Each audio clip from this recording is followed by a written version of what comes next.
अस्सलामुअलैकुम dear student. First year mathematics के PK board का जो पहला चैप्टर हमारे पास है कॉम्प्लेक्स नंबर। इसमें हमने ये टॉपिक्स पढ़ने हैं। कॉम्प्लेक्स नंबर को हम जेड से रिप्रेजेंट करते हैं। इसमें हमारे पास एक रियल पार्ट होता है, एक इमेजनरी पार्ट होता है। इस पर फिर अभी डिस्कशन करते हैं कि रियल और इमेजनरी पार्ट क्या होते हैं, और ए इसका रियल पार्ट कहलाएगा और बी इसका इमेजनरी पार्ट। और equality of complex number, basic operation मतलब एडिशन, सब्ट्रैक्शन, मल्टीप्लिकेशन, ये सारे हमने इसमें इस चैप्टर में पढ़ने। कंजुगेट ऑफ कॉम्प्लेक्स नंबर क्या होता है, मॉडुलस ऑफ कॉम्प्लेक्स नंबर क्या होता है, इसके हमारे पास प्रॉपर्टीज़ हैं कॉम्प्लेक्स नंबर की, कम्यूटेटिव, एसोसिएटिव, डिस्ट्रीब्यूटिव, इस मल्टीप्लिकेशन और एडिशन की। इसको भी हमने फिर उसमें एक्सरसाइज इसमें पढ़ना है। इसके अलावा multiplicative inverse and additive inverse, additive identity और मल्टीप्लिकेटिव आइडेंटिटी, इस तरह एडिटिव इनवर्स और मल्टीप्लिकेटिव इनवर्स ये भी इस चैप्टर में हमने पढ़ना है। और मॉडुलस की कुछ प्रॉपर्टीज़ हैं। और लास्ट में हमारे पास जब चैप्टर एंड होगा तो उसमें हमारे पास सिमल्टेनियस इक्वेशन है, लेकिन सिमल्टेनियस इक्वेशन हमने रियल कोफिशिएंट्स में पढ़ने हैं, लेकिन यहाँ हमारे पास के कोफिशिएंट्स क्या होंगे, कॉम्प्लेक्स नंबर होंगे।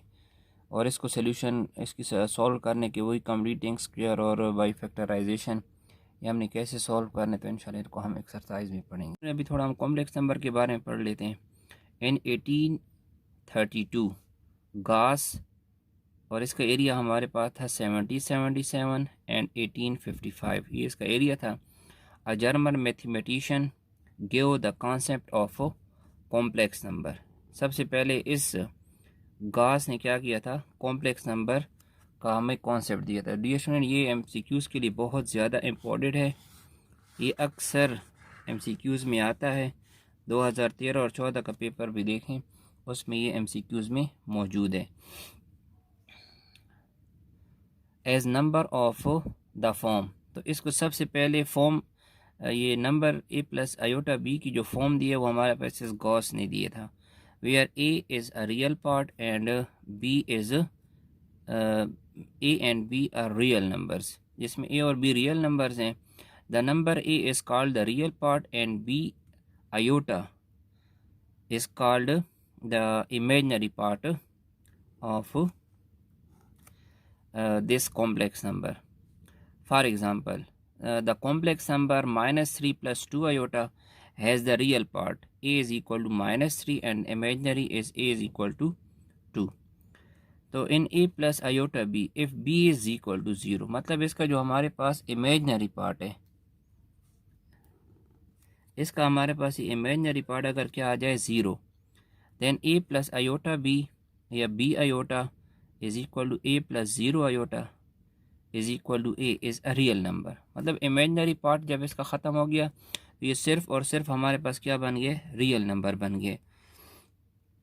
Thus every real number a can be written as a complex number by choosing its imaginary part is 0. If a is equal to 0 and b is not equal to 0, then a plus iota b is called the pure, फिर इसको हम क्या कहेंगे, pure imaginary number.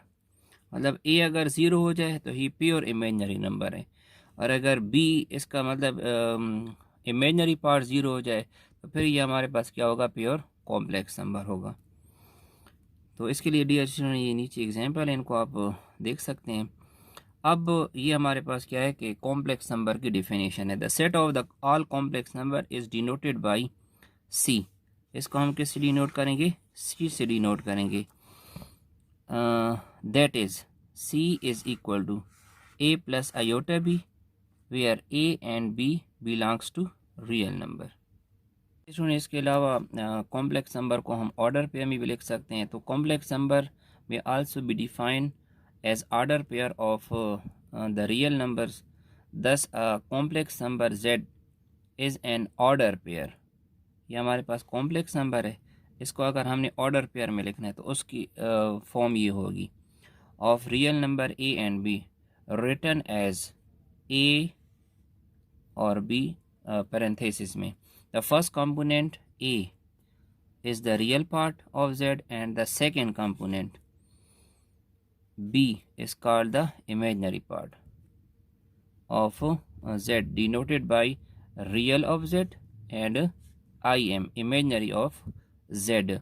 तो real of Z हमारे पास dear student इसमें A है और इमेजनरी Z इसमें हमारे पास क्या है, B है। तो इसमें अब अगर एक द ऑर्डर पेयर 0 0 1, मतलब 0 इसका क्या है, रियल पार्ट अगर 0 हो और इमेजनरी पार्ट क्या हो, 1 हो, इस कॉल्ड द इमेजनरी यूनिट। फिर इसको हम क्या कहेंगे, इमेजनरी यूनिट। ये एमसीक्यूज में अक्सर आता है डियर स्टूडेंट, ये एमसीक्यूज के लिए इम्पोर्टेंट है। And is denoted by iota. Iota 1 है इसके साथ, तो ये इस ऑर्डर पेयर में हम 1 यहाँ लिखेंगे और रियल पार्ट इसका 0 है तो रियल पार्ट इसका 0 हो जाएगा। The set of all the order pair real number in is the set of complex number is denoted by, order pair में ए बी होगा और ए और बी हमारे पास क्या होंगे, दो रियल नंबर। इसको हम इसमें भी लिख सकते हैं R cross R. R cross R का मतलब है कि दो हमारे पास बाइनरी नंबर्स हैं, दो नंबर्स हैं, एक एक्स एक्सिस के लिए और एक वाई एक्सिस के लिए। Where real number is the set of where R is the set of real number. इसकी डिफिनीशन थोड़ी पढ़ लेते हैं कि the combination of real and imaginary number is called a complex number।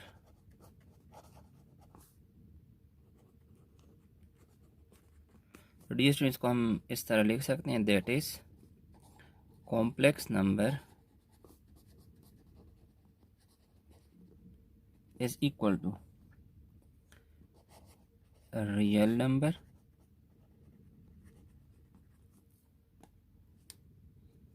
Plus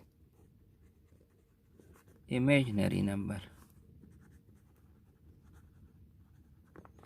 अब dear student हम ज़रा इसको मैं एक्सप्लेन करता हूँ कि रियल नंबर और इमेजिनरी नंबर हमारे पास क्या होते हैं।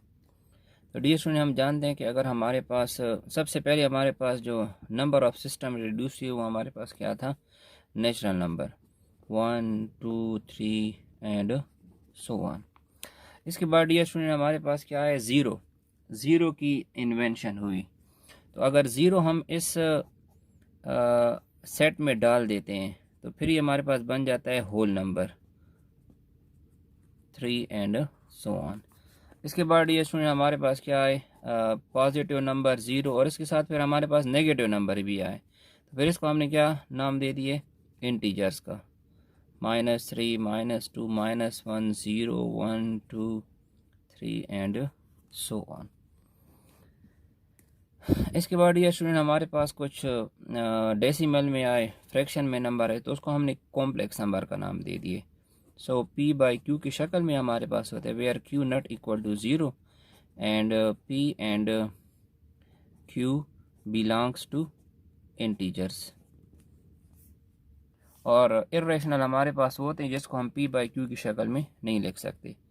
तो इसके बाद जो रियल नंबर की हमारे पास डिफिनेशन है, natural rational number and irrational number का यूनियन जो होता है वो हमारे पास क्या कहलाते हैं, रियल नंबर्स कहलाते हैं डियर स्टूडेंट। तो अब हम ये कह सकते हैं कि जो नेचुरल नंबर कह सकते हैं कि natural number is a subset whole number and whole number is a subset of integers and integers is a subset of rational number. और रेशनल नंबर के साथ अगर हम इरेशनल डाल दें तो ये सबसेट हो जाएगा हमारे पास क्या, रियल नंबर का। तो रियल नंबर तो हम डियर स्टूडेंट पढ़ चुके हैं। अब आते हैं कि इमेजनरी नंबर हमारे पास क्या होता है। तो डियर स्टूडेंट इमेजनरी नंबर के बारे में हम थोड़ा इंट्रोडक्शन कर लेते हैं इसका। सो मैथमेटिशियन के सामने डियर स्टूडेंट ऐसी इक्वेशन आई, x² + 1 is equal to 0, x² + 2 is equal to 0 और इस तरह so on, x² + 3 is equal to 0। इस तरह आप और भी लिख सकते हैं। तो इसको अब हम डियर स्टूडेंट सॉल्व करते हैं। x² -1 को वहाँ ले जाएं, दोनों तरफ क्या कर लें, स्क्वायर रूट कर लें, तो यहाँ हमारे पास स्क्वायर रूट कैंसिल हो जाएगा, तो जो x की वैल्यू हमारे पास आएगी ये हमारे पास आ जाएगी √-1। इस तरह इसको सॉल्व करते हैं। x² is equal to -2, so x² को हम लिख सकते हैं -1 मल्टीप्लाई बाई 2। इस तरह आप क्या कर लें, दोनों तरफ स्क्वायर रूट कर लें। यहाँ हमारे पास स्क्वायर रूट कैंसिल हो जाएगा, तो यहाँ से आ जाएगा x, तो 1 को आप अलग x दे दें और इसको आप अलग दे दें, स्क्वायर रूट दे दें। तो अब डियर स्टूडेंट इसमें भी देखें हमारे पास, देखें ये √-1 आ गया। अब इसको भी सॉल्व करते हैं। x² is equal to -3, x² is equal to -1 multiply by 3। इस तरह क्या कर लें, स्क्वायर रूट ले लें दोनों तरफ, तो ये स्क्वायर रूट कैंसिल हो जाएगा। यहाँ x इज़ इक्वल टू -1 को अलग स्क्वायर रूट और 3 को अलग। तो डियर स्टूडेंट यहाँ भी देखें हमारे पास क्या आ गया, √-1। तो जिन नंबर के साथ इस तरह इक्वेशन को सॉल्व करते हुए √-1 आया डियर स्टूडेंट, तो मैथमेटिशियन ने इसको क्या नाम दे दिए, आयोटा का। तो फिर इसको हम डियर स्टूडेंट कैसे लिख सकते हैं, x is equal to iota, और ये हो जाएगा x is equal to iota √2। इस तरह x is equal to iota √3। तो जिस नंबर के साथ डियर स्टूडेंट ये आयोटा आएगा तो वो हमारे पास क्या कहलाएंगे, इमेजिनरी नंबर। तो इसलिए अब हमारे पास कॉम्प्लेक्स नंबर की डेफिनेशन क्या है, ये हमारे पास डेफिनेशन है कि कॉम्प्लेक्स नंबर को हम डिनोट करते हैं z से, और ये हमारे पास होता है a plus iota b। a जो है ये इसका हमारे पास क्या कहलाता है, रियल पार्ट कहलाता है, और b जो है ये इसका हमारे पास क्या कहलाता है, इमेजिनरी पार्ट कहलाता है। इमेजिनरी क्यों कहलाता है डियर स्टूडेंट, क्योंकि इसके साथ ये आयोटा लगा हुआ है। तो इसलिए हमने शुरू में ये डेफिनेशन की है कॉम्प्लेक्स नंबर की, कि combination of real number and imaginary number is called a complex number. तो डियर स्टूडेंट फिर ये हमारे पास क्या कहलाएगा, कॉम्प्लेक्स नंबर कहलाएगा। थोड़ा कॉम्प्लेक्स नंबर के मॉडुलस, एब्सोल्यूट या मॉडुलस, इसके बारे में थोड़ा पढ़ लेते हैं कि क्या चीज़ होती है। कि अगर z हमारे पास a plus b iota b दोनों तरह से लिख सकते हैं, be a complex number, then the absolute या इसको हम मॉडुलस भी कहते हैं, और z is denoted by z absolute, और e इसका हमारे पास क्या है, फार्मूला है। इस फार्मूले का बाकायदा यहाँ प्रूफ है, तो इस प्रूफ को थोड़ा हम देख लेते हैं। In the adjoining figure of point representing a plus iota b, यहाँ से यहाँ तक ये हमारे पास रियल एक्सिस हैं, और ये हमारे पास डियर स्टूडेंट इमेजिनरी एक्सिस हैं, और जो x एक्सिस है क्योंकि इसमें रियल पार्ट होगा तो ये हमारे पास क्या होंगे, रियल एक्सिस होंगे। तो इसलिए यहाँ से ये हमारे पास यहाँ से यहाँ तक का डिस्टेंस a है, तो ये a हो जाएगा, और ये यहाँ से यहाँ तक b है, इसके करस्पॉन्डिंग ये हम ले लेंगे a और b, हमारे पास ये पॉइंट हो जाएगा। सो हमने क्या करना है, यहाँ से यहाँ तक का ये जो मॉडुलस है, डिस्टेंस है, ये क्या करना है, फाइंड करना है। सो ये कहते हैं a plus iota pm is a perpendicular drawn on OX, real axis हैं, सो दे आर फॉर OM जो है ये हमारे पास डियर स्टूडेंट क्या कहलाएगा, इसमें a होगा, और PM ये इसका इमेजिनरी पार्ट है, ये हमारे पास इसमें क्या कहलाएगा, B कहलाएगा। सो अब ये हमारे पास एक, क्योंकि आप साफ देख रहे हैं ये हमारे पास क्या एक राइट एंगल ट्राइंगल है, ठीक है। तो राइट एंगल ट्राइंगल में डियर स्टूडेंट आपको पता है कि 90 का जो अपोजिट होता है ये हमारे पास क्या कहलाता है, हाइपोटेन्यूज कहलाता है, और ये हमारे पास हो जाएगा बेस, और ये हमारे पास हो जाएगा परपेंडिकुलर। तो अब पाइथागोरस थ्योरम हमने मैट्रिक में पढ़े, हम जानते हैं कि square of hypotenuse is equal to base square plus perpendicular. इसको आप आगे पीछे लिख सकते हैं, इससे फ़र्क नहीं पड़ता। सो ये ओ एम ये हमारे पास इसका हाइपोटेन्यूज है, ओ पी और ओ एम ये इसका हमारे पास बेस है, और ओ पी ये इसका हमारे पास परपेंडिकुलर। तो ये वैल्यूज़ आप पुट कर लेंगे तो ये ए स्क्वायर और ये बी स्क्वायर हमारे पास आ जाएगा। तो अब ये डियर स्टूडेंट आखिर में जैसे हमने लिखी हुई डेफिनेशन है। So this the modulus of a complex number, modulus of a complex number is the distance from origin, ये हमारे पास क्या है, origin, from origin to the point representing, ये हमारे पास पॉइंट। तो ये जो हमारे पास डिस्टेंस आया, ये हमारे पास डिस्टेंस का क्या कहलाता है, मॉडुलस कहलाता है।